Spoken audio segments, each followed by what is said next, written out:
and welcome back to my channel Learn with BK. I hope you are fine.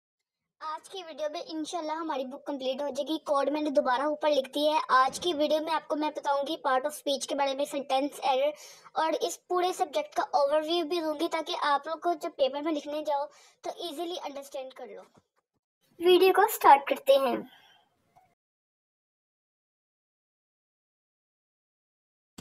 Step 1 में हम करेंगे sentence error. Sentence error क्या होता है? सबसे पहले फिगरमेंट होता है कि टुकड़े, यानी कि सेंटेंस हम कंप्लीट नहीं, वर्ड कहते हैं इनकम्प्लीट सेंटेंस।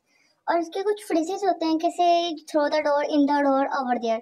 इसका मतलब मैं सिर्फ एक सिंपल सी आपको लाइन बताऊं कि जो स्पोकन इंग्लिश होती है ना, उसमें इसको इनकरेक्ट कहते हैं। क्योंकि जैसे हम लोग कर रहे होते हैं मैसिव टाइपिंग, बिकॉज को हम लोग बिल्कुल शॉर्ट फॉर्म में ले आते हैं, वेट को हम लोग W8 लिख देते हैं। इसी तरह ही होते हैं कि इनकम्प्लीट सेंटेंस को कहते हैं सेंटेंस एरर।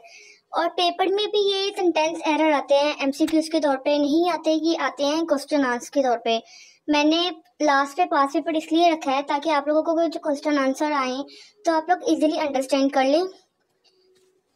फॉर एग्जाम्पल के तौर पे मैंने इनकम्प्लीट सेंटेंस आपको दिए हैं, only did he lose the job. इसका करेक्ट सेंटेंस मैंने साथ लिख दी है। और एक और एग्जाम्पल देती हूँ। क्वेश्चन आपको आएगा why did he lose the job. Answer होगा ए और बी। ए होगा because Tom in the boss, और बी आंसर होगा he lose his job because in the boss. ये इस तरह के सेंटेंस आएंगे। आंसर आपको साथ देंगे, आप लोगों ने सिर्फ बताना है कि करेक्ट कौन सा, और करेक्ट आपने अगेन दोबारा लिख देना है। यही होता है सेंटेंस एरर। अब नेक्स्ट इसकी टाइप है रन ऑन सेंटेंस। और एग्जाम्पल एक और देखते हैं कि the student did well in the test, they did not study very much. कि स्टूडेंट ने टेस्ट अच्छा दिया लेकिन उसने स्टडी ज़्यादा अच्छी नहीं की। इसी तरह की आपको सेंटेंस आएंगे। इनकरेक्ट सेंटेंस में मैंने और लिख दिए हैं ताकि आप लोगों को करेक्ट करने में आसानी हो। नेक्स्ट पार्ट हमारा पार्ट ऑफ स्पीच के अकॉर्डिंग है।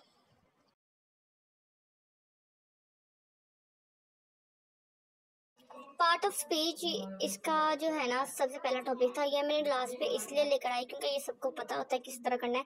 पहले मैंने वो चीज़ समझाई है जो समझने वाली थी। अब 8 पार्ट ऑफ स्पीच है, मैंने सबके नेम लिख दिया, साथ साथ लिख दिया, थोड़ा थोड़ा आइडिया आपको मैंने दे दिया है। आप लोगों ने इसी तरीके से करना है। ये मैंने कंप्लीट क्यों नहीं करवाया, इसकी आगे टाइप्स। पहली वजह ये है कि जो आप लोग कर रहे होते हैं किसी भी यूनिवर्सिटी से, तो वो पार्ट ऑफ स्पीच कंप्लीट नहीं करवाते, वो कोई ना कोई पार्ट उसका करवाते हैं कि ये पार्ट आपने कंप्लीट करना है। उसके अकॉर्डिंग आप लोग इजीली कर लेंगे। अब हम चलते हैं गेस्ट पेपर की तरफ। सबसे पहले मैंने पेपर आपको शो करवाया। MCQs आते हैं 20। MCQs इसी तरीके से ही आते हैं पार्ट ऑफ स्पीच के अकॉर्डिंग। MCQs थोड़े से ही आते हैं, ज़्यादा नहीं आते, इजीली अंडरस्टैंड कर लेते हैं। जिसने 8 पार्ट ऑफ स्पीच पढ़ी हो सिर्फ उसकी डेफिनेशन वो इजीली अंडरस्टैंड कर लेता है। 20 MCQs मैंने कंप्लीट सॉल्व वीडियो भी बनाई है। अगर आप लोगों ने वो वीडियो नहीं देखी तो आप पहले वो वीडियो भी देख लें। और साथ मैंने ये भी बता दिया कि पेपर पैटर्न किस तरह आप लोगों ने पेपर में लिखना है, किस तरह नहीं लिखना है, सारा डिटेल मैंने उस वीडियो में बता दी है। पेपर में इसी तरह ही हर पार्ट बने होते हैं और आपको बता देते हैं इसमें आपने क्या चीज़ करेक्ट करनी है, क्या चीज़ नहीं करेक्ट करनी। और नेक्स्ट पार्ट आता है कि जो मैंने आपको पहले भी बता दिया कि आप लोगों ने नाउन किस तरह करनी है। इसी तरह ही आप लोगों को एक पैराग्राफ दे देंगे और उसके नीचे आप लोग कुछ बता देंगे नाउन प्रोनाउन के बारे में। आप लोगों ने बीच में से लफ्ज़ ढूंढने और बता देना कि नाउन है, प्रोनाउन है, एडजेक्टिव, जो भी है आप लोगों ने सब कुछ लिख देना है। मैंने साथ ही ये कंप्लीट सॉल्व कर दिया ताकि आप लोगों को ईजिली अंडरस्टैंड हो। नेक्स्ट पार्ट हमारा है, अब जो हमारा नेक्स्ट क्वेश्चन होगा ना, वो लास्ट क्वेश्चन होगा। उसमें आप लोगों को पार्ट ऑफ स्पीच दे देगा या तो फिर पैराग्राफ राइटिंग के अकॉर्डिंग आपको क्वेश्चन दे देगा। इस पे पेपर में इसने पार्ट ऑफ स्पीच दिया हुआ था, मतलब पार्ट ऑफ स्पीच के अकॉर्डिंग आपको कंप्लीट डिटेल लिखने को नहीं कहेगा, सिर्फ कहेगा कि नेम लिख देगा कि इसकी डेफिनेशन लिख दो और साथ एग्जाम्पल लिख दो।